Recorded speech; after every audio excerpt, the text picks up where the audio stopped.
નમસ્કાર દોસ્તો, એકાઉન્ટ ભાગ 2 માં આપણે પ્રથમ ચેપ્ટર પૂર્ણ કરેલું શેર મૂડીના વ્યવહારો. હવે ભાગ 2 ની અંદર આપણે ચેપ્ટર નંબર 2 સ્ટાર્ટ કરી રહ્યા છીએ. ચેપ્ટરનું નામ છે ડિબેન્ચરના હિસાબો.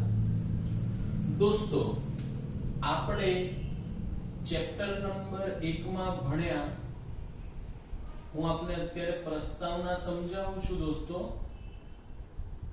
તો ચેપ્ટર નંબર 1 માં આપણે ભણ્યા કે કંપની પોતાની મૂડી મેળવવા માટે, એટલે કે કંપની નાણાં મેળવવા માટે શેર બહાર પાડે છે.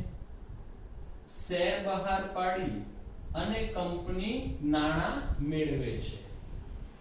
પણ શેર દ્વારા જે નાણાં કંપનીએ મેળવ્યા હોય એને આપણે શેર મૂડી કહીએ છીએ.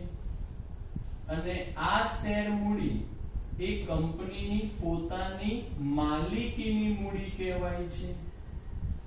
કેવી મૂડી કહેવાય છે? માલિકીની મૂડી કહેવાય છે. હવે કંપનીને પોતાના જીવનકાળ દરમિયાન વારંવાર વિકાસ કરવા માટે અથવા કોઈ નવી પ્રોડક્ટ ડેવલપ કરવા માટે અથવા બીજા કોઈ પણ કારણસર વારંવાર કંપનીને નાણાંની જરૂરિયાત ઊભી થતી હોય છે. તો કંપનીને જ્યારે નાણાંની જરૂરિયાત ઊભી થાય ત્યારે દરેક કિસ્સામાં શેર બહાર પાડી અને નાણાં એકત્રિત કરવા એ યોગ્ય વિકલ્પ હોતો નથી. તો કંપની ઘણીવાર નાણાં મેળવવા માટે બજારમાંથી, બેંકો પાસેથી, કોઈ નાણાકીય સંસ્થા પાસેથી ઉછીના રૂપિયા મેળવી શકે છે. કંપની પોતે બજારમાંથી ઉછીના નાણાં એટલે કે ઉછીની મૂડી મેળવી શકે છે. બેંકો પાસેથી ઉછીની મૂડી ક્યાંથી લઈ શકાય? બેંક પાસેથી, કોઈ નાણાકીય સંસ્થા પાસેથી કંપની ઉછીના નાણાં મેળવી શકે છે.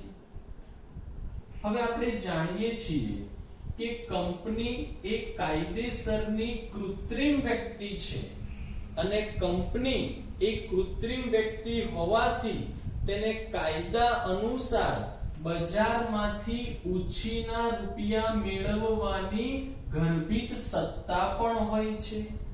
ઉછીના નાણાં પ્રાપ્ત કરવાની કંપનીને ગર્ભિત સત્તા બી હોય છે. તો કંપની પોતાની આ ગર્ભિત સત્તાના આધારે બેંક, નાણાકીય સંસ્થા અથવા લોકો પાસેથી એટલે કે જાહેર જનતા પાસેથી પણ ઉછીના નાણાં મેળવી શકે છે. તો કંપની જો જાહેર જનતા પાસેથી ઉછીના નાણાં મેળવે અને બદલામાં જાહેર જનતા પાસેથી ઉછીના નાણાં મેળવે અને બદલામાં પોતાના દેવાનો સ્વીકાર કરતો એક દસ્તાવેજ આપે. દેવાનો સ્વીકાર કરતો એક દસ્તાવેજ આપે. દસ્તાવેજ એટલે દોસ્તો સર્ટિફિકેટ. તો આ દસ્તાવેજને ડિબેન્ચર કે બોન્ડ તરીકે ઓળખવામાં આવે છે. ફરીથી દોસ્તો, કંપની લોકો પાસેથી એટલે કે જાહેર જનતા પાસેથી પોતાની જે નાણાં મેળવવાની ઉછીના નાણાં મેળવવાની જે ગર્ભિત સત્તા છે એનો ઉપયોગ કરીને જાહેર જનતા પાસેથી ઉછીના નાણાં મેળવે લાંબા ગાળા માટે અને આ ઉછીના નાણાંના બદલામાં પોતાના દેવાનો સ્વીકાર કરતો એક દસ્તાવેજ આપે લોકોને, તો એને દસ્તાવેજને ડિબેન્ચર કે બોન્ડ તરીકે ઓળખવામાં આવે છે. આગળ વધીએ દોસ્તો. જે વ્યક્તિ કંપનીને નાણાં આપે અથવા જે વ્યક્તિ કંપનીના ડિબેન્ચર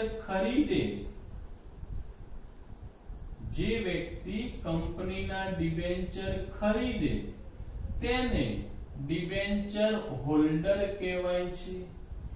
ડિબેન્ચર હોલ્ડર કંપનીને ઉછીના નાણાં આપે છે એટલા માટે તે લોકોને કંપનીના લેણદાર કહેવાય છે.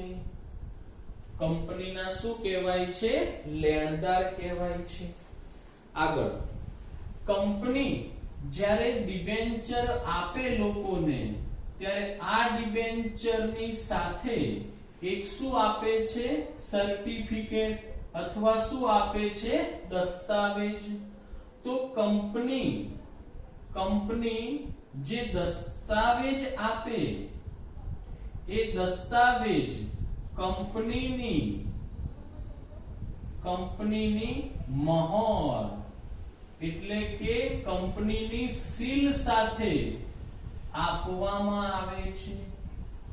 આ દસ્તાવેજની અંદર ડિબેન્ચરની સંખ્યા, ડિબેન્ચરની કિંમત એટલે કેટલામાં ડિબેન્ચર બહાર પાડ્યા છે તે, ડિબેન્ચર પર વ્યાજનો દર,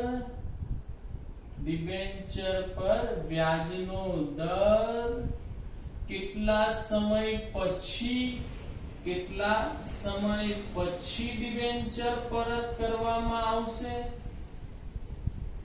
કેટલા સમય પછી ડિબેન્ચર પરત કરવામાં આવશે તે વગેરે તમામ બાબતો આ દસ્તાવેજની અંદર જણાવેલી હોય છે. ડિબેન્ચર હોલ્ડરનું નામ, કેટલા ડિબેન્ચર છે, એની કિંમત કઈ છે, વ્યાજનો દર કેટલો છે, વ્યાજ કેટલા સમયના અંતે ચૂકવવાનું છે, આ ડિબેન્ચરના નાણાં ભવિષ્યમાં કેટલા સમય પછી પરત કરવાના છે વગેરે તમામ બાબતો આ દસ્તાવેજની અંદર દર્શાવેલી હોય છે. આગળ વધીએ દોસ્તો. વર્તમાન સમયમાં હવે કંપની આ ડિબેન્ચર દસ્તાવેજ સ્વરૂપે નથી આપતી, પણ તમે જાણતા હશો ડીમેટ એકાઉન્ટ એટલે વર્તમાન સમયમાં કંપની પોતાના ડિબેન્ચર હોલ્ડરના ડીમેટ એકાઉન્ટની અંદર જમા આપતી હોય છે. એટલે કે ડિબેન્ચર હોલ્ડરે એટલે કે વ્યક્તિએ જેટલા ડિબેન્ચર ખરીદ્યા હોય એ ડિબેન્ચર એના ડિબેન્ચર એકાઉન્ટના ખાતામાં, ડિબેન્ચર હોલ્ડરના ડીમેટ ખાતામાં જમા આપવામાં આવે છે. ઓકે, એટલે ડીમેટ એકાઉન્ટ સ્વરૂપે વર્તમાન સમયમાં કંપની ડિબેન્ચર આપે છે. બરાબર, જેને ડીમેટ એકાઉન્ટ તમે શેર મૂડીમાં પણ ભણેલા છો. ઓકે, તો આ ડિબેન્ચર અંગેની પ્રસ્તાવના અથવા પ્રાઇમરી વાત છે. આ ઉપરાંત પણ ડિબેન્ચર અંગે આપણે જુદા જુદા અગત્યના મુદ્દાઓની ચર્ચા કરીશું. ડિબેન્ચર અંગે અગત્યના મુદ્દા.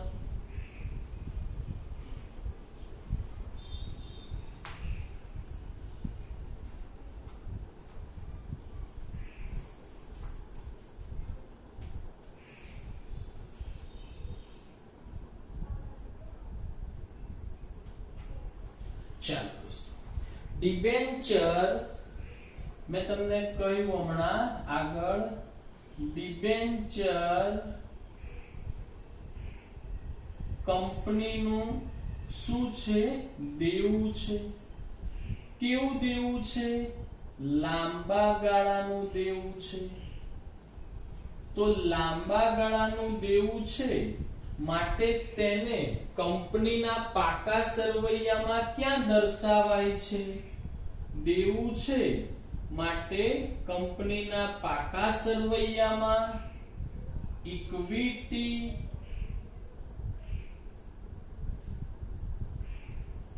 અને દેવા બાજુ, ઇક્વિટી અને દેવા બાજુ, એક જ મિનિટ દોસ્તો,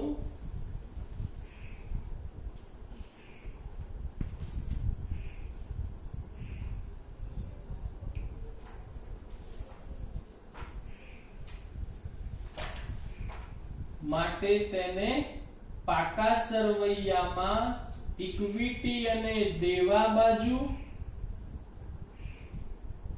બિન ચાલુ દેવા ના મથાળા નીચે લાંબા ગાળાના દેવા તરીકે દર્શાવવામાં આવે છે.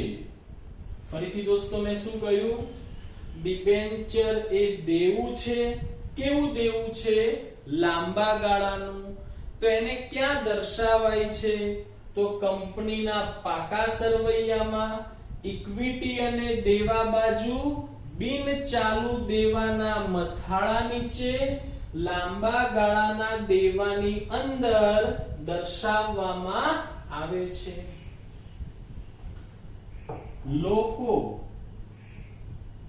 લોકો અથવા જાહેર જનતા પાસેથી નાણાંનો સ્વીકાર કરતો જે દસ્તાવેજ કંપની આપે છે એ દસ્તાવેજને શું કહેવામાં આવે છે? ડિબેન્ચર. પોતાના લોકો પાસેથી નાણાંનો કંપનીએ સ્વીકાર કર્યો છે, એ સ્વીકારનો જે દસ્તાવેજ કંપની આપે છે એને શું કહેવાય છે? ડિબેન્ચર. આગળ, ડિબેન્ચર પર વ્યાજનો દર નિશ્ચિત હોય છે, ફિક્સ હોય છે. કંપની નફો કરે કે ન કરે, નફો થાય કે ન થાય, ડિબેન્ચર પર વ્યાજ ચૂકવવું ફરજિયાત છે. નફો થાય કે ન થાય, ડિબેન્ચર પર વ્યાજ ચૂકવવું ફરજિયાત છે. સમજતા રહેજો. ડિબેન્ચર પર વ્યાજ કંપનીનો ખર્ચ છે. જ્યારે ડિબેન્ચર હોલ્ડર માટે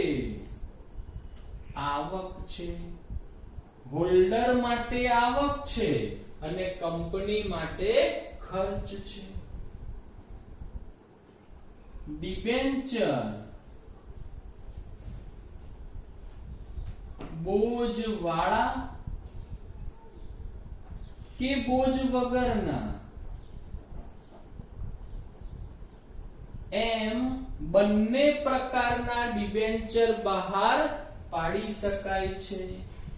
એટલે કે ડિબેન્ચર જ્યારે બહાર પાડીએ અને કંપની પોતાની મિલકત ગીરવે મૂકે તો એને બોજવાળા ડિબેન્ચર કહેવાય, અને કંપની પોતાની મિલકત ગીરવે મૂક્યા વગર ડિબેન્ચર બહાર પાડે તો એને બોજ વગરના ડિબેન્ચર કહેવાય. હવે મિલકત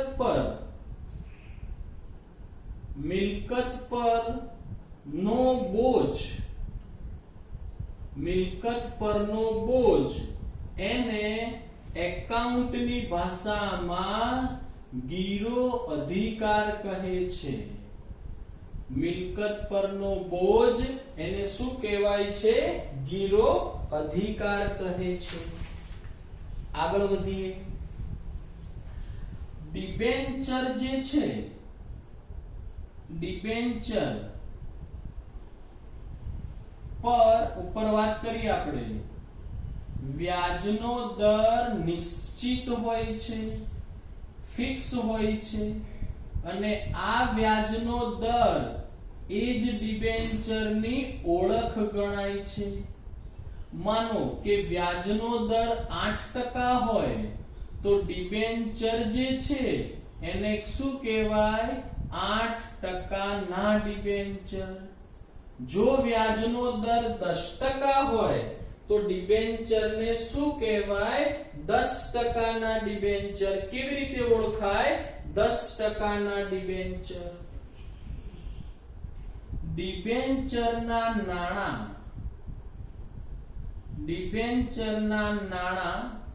કંપનીએ ભવિષ્યમાં પરત કરવા પડે છે.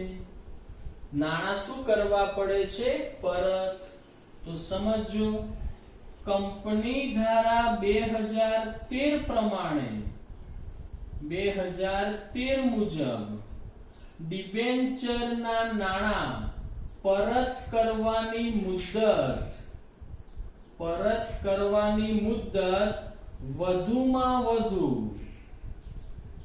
10 વર્ષ હોવી જોઈએ. મતલબ ડિબેન્ચર 10 વર્ષ કરતા વધારે સમય માટે બહાર પાડી શકાય નહીં. માત્ર ઇન્ફ્રાસ્ટ્રક્ચર કંપનીઓને જ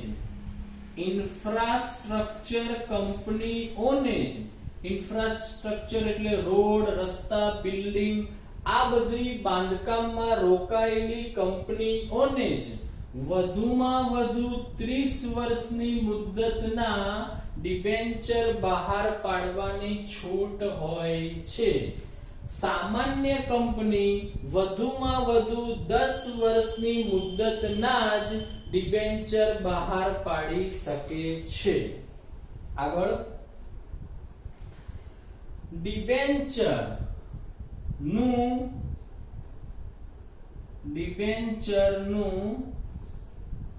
શેરની જેમ જ શેર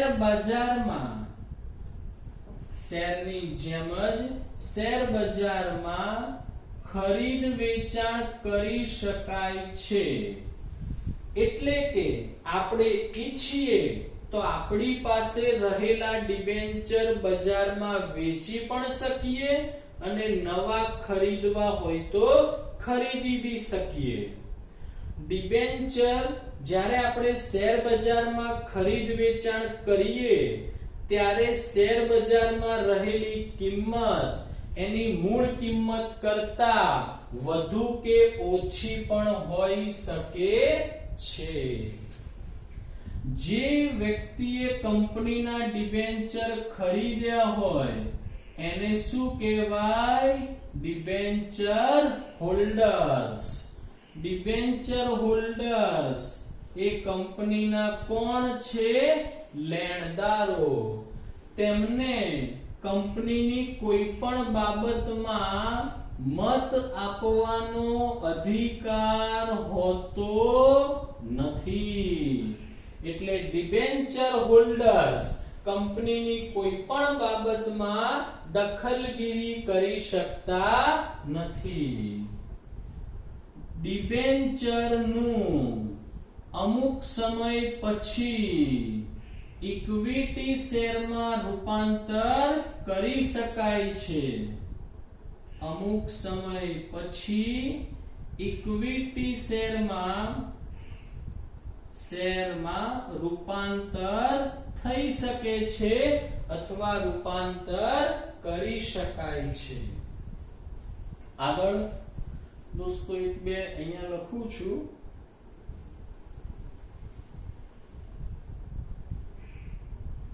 જો કોઈ ડિબેન્ચર હોલ્ડર હપ્તાના નાણાં ન ભરે તો ડિબેન્ચર જપ્ત કરી શકાતા નથી. ડિબેન્ચર જપ્ત કરી શકાતા નથી. ડિબેન્ચર હોલ્ડર્સને વિસર્જન સમયે નાણાં પરત મેળવવાનો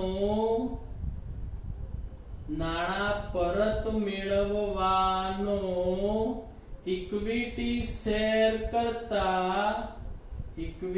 શેર હોલ્ડર્સ કરતા પ્રથમ અધિકાર હોય છે. ડિબેન્ચર હોલ્ડર્સને વિસર્જન સમયે નાણાં પરત મેળવવાનો પ્રથમ અધિકાર હોય છે. ઓકે દોસ્તો, તો ડિબેન્ચર અંગે પ્રસ્તાવના એના અગત્યના મુદ્દાની મેં ચર્ચા કરી છે. આ થિયરી લખી અને તમારે મોઢે કરવાની છે.